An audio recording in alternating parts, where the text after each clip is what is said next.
What happens when Hollywood's toughest icon collides with morning television's biggest personality, and everything goes completely off the rails? You're about to witness one of the most explosive celebrity interviews ever caught on live television. A moment so intense it left viewers stunned and the studio frozen in silence. The Good Morning America studio was buzzing with its usual pre-show energy as cameras rolled for what was supposed to be a routine promotional appearance. Sylvester Stallone arrived to discuss his latest project and took his seat across from host Michael Strahan.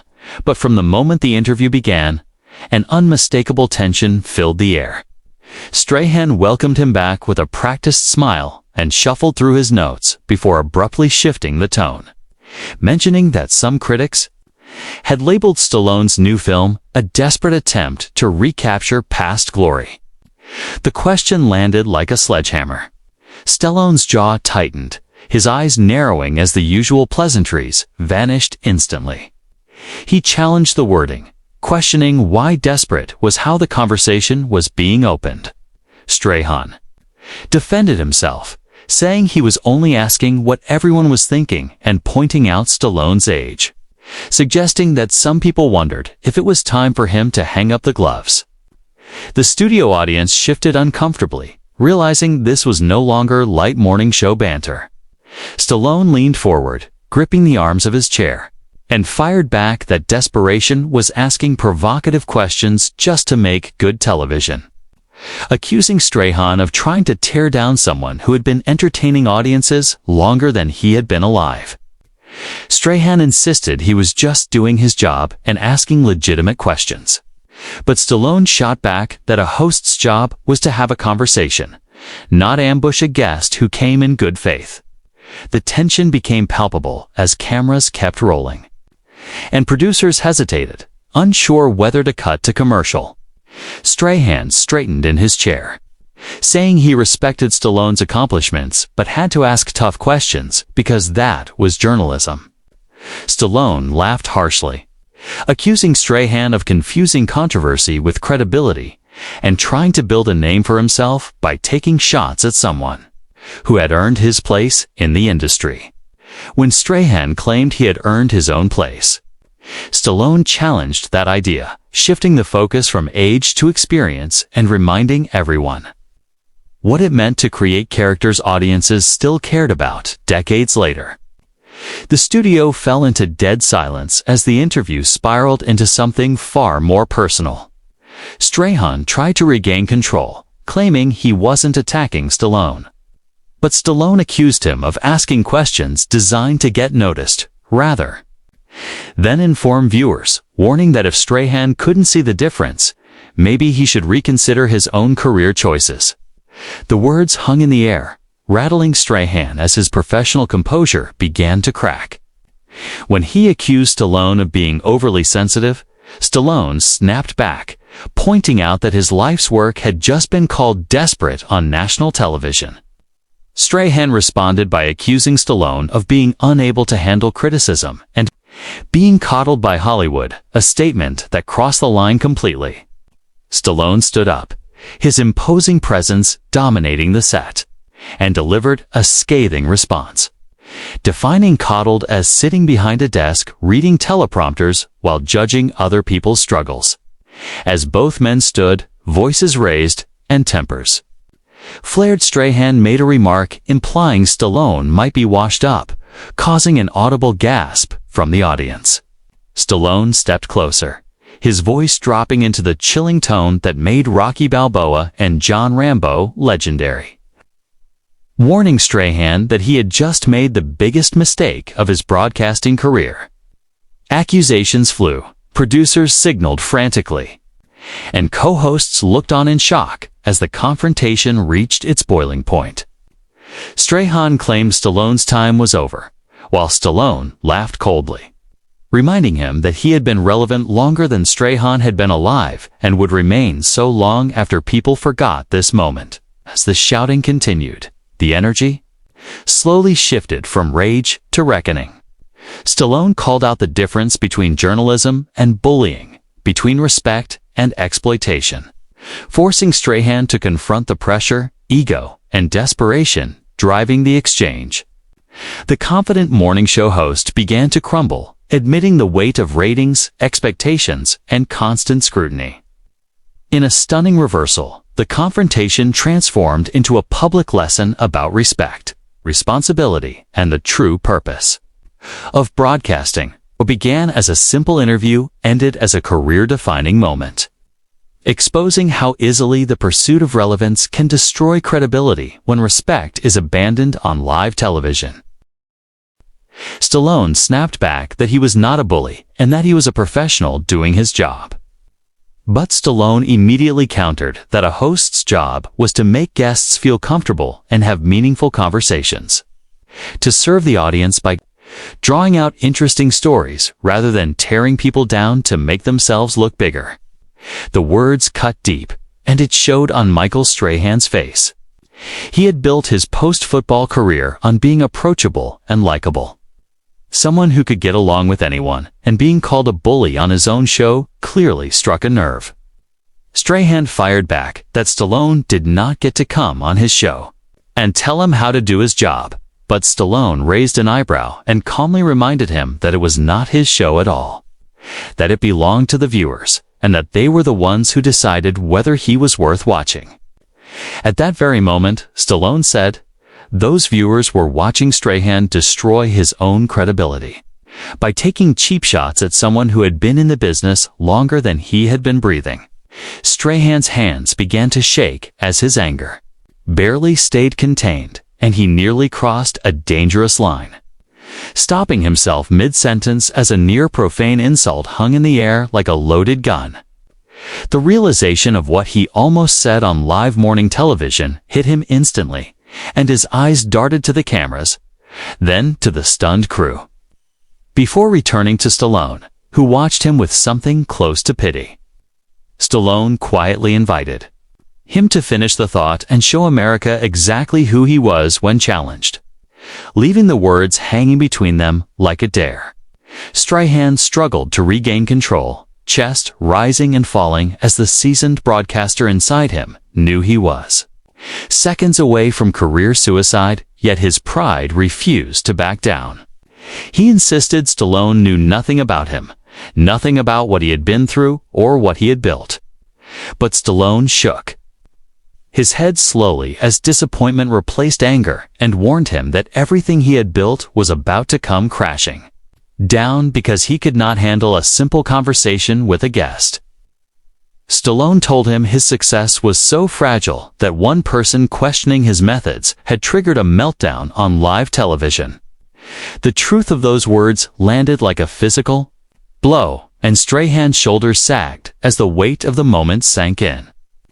Around the studio, the crew stood frozen, unsure whether to intervene or keep rolling, while the audience watched in stunned silence as a clearly career-defining moment unfolded. Strahan claimed he did not start it and accused Stallone of getting defensive over a simple question. But Stallone stepped closer and made it clear there was nothing simple about calling his work desperate, questioning his relevance, his judgment, and his right to continue doing what he loved. That was not journalism. Stallone said it was a personal attack, and both of them knew it. Strahan gripped the edge of his desk so tightly his knuckles turned white and repeated that he was only doing his job and asking what viewers wanted answered. But Stallone corrected him again, saying he was asking questions designed to make himself look important, not to inform or understand. That difference, Stallone said, revealed everything about what the show had become under Strahan's leadership. The word leadership visibly rattled him, his face cycling through confusion, anger, and hurt before settling into something dangerously close to desperation as he defended his ratings, his interviews with presidents, celebrities, and athletes, and insisted he had built something that mattered. Stallone responded with a quiet but devastating question, asking whether what Strahan had really built was anything more than a platform for his ego, a place where he felt powerful by making others feel small. The question seemed to break something inside Strahan, and for a brief moment, Millions of viewers saw not the confident morning show host of Good Morning America, but a man confronting uncomfortable truths about himself. Strahan finally admitted the pressure he was under. The constant need to prove himself, the fear of ratings, executives, and social media backlash. Insisting Stallone could not understand what it was like to have an entire career dependent on. Buzz Stallone's expression softened slightly, but his voice stayed firm as he reminded him that everyone in the business faced pressure. And that the real difference was how that pressure was handled, whether it was used to lift people up or tear them down. Stallone told him plainly that on that day, he chose to tear down. Strahan insisted he only wanted good television, but Stallone gestured around the studio and asked if this chaos, two grown men shouting because one thought ambushing a guest, made compelling content, was really good television. He called it a train wreck and told Strahan he was the engineer.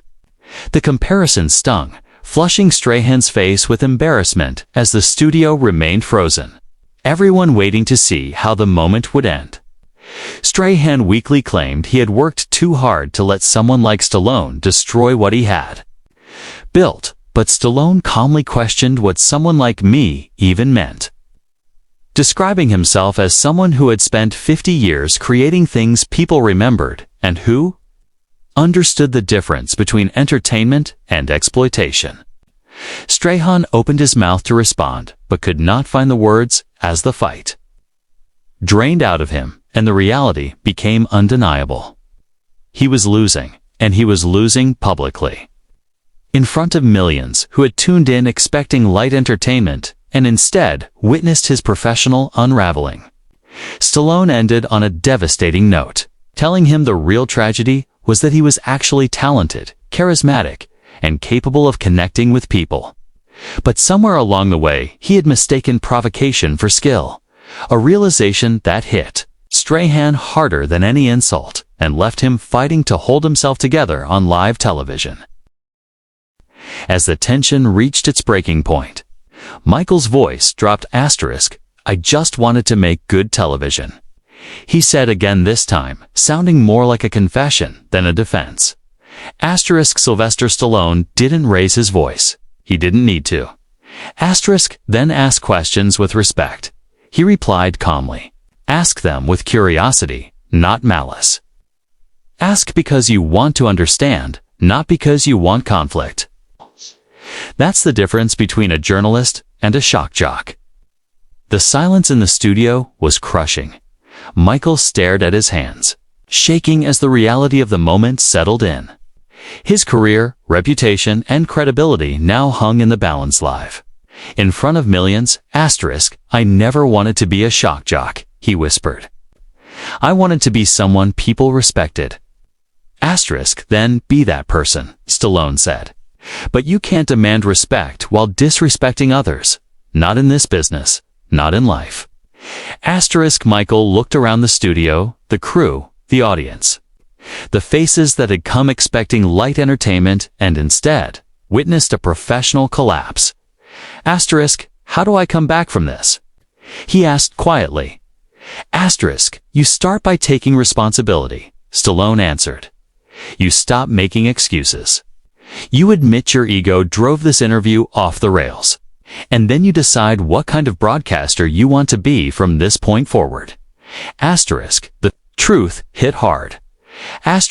This was never meant to happen. What should have been a routine promotional interview had turned into a brutal public reckoning. The confident host who began the segment was gone, replaced by a man forced to confront the consequences of his own choices.